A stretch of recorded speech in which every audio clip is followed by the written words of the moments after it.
Good morning বন্ধুরা, তোমরা সবাই কেমন আছো?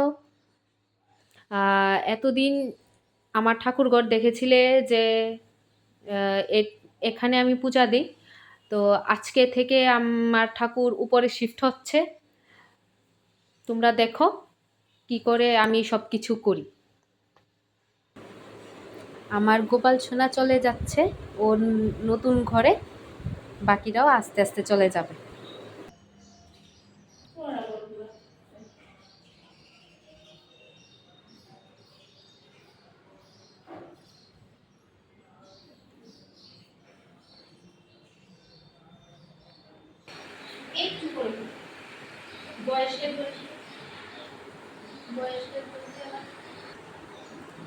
বন্ধুরা দেখো, আমার নতুন ঘরে আমার সব ঠাকুররা চলে এসছে।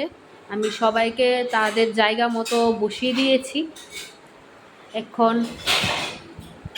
ফুল দিয়ে সাজানো হবে, তারপর আস্তে আস্তে পূজা শুরু হয়ে যাবে। এই দেখো আমার ছোট গুপলি সোনা কত সুন্দর করে বসে আছে।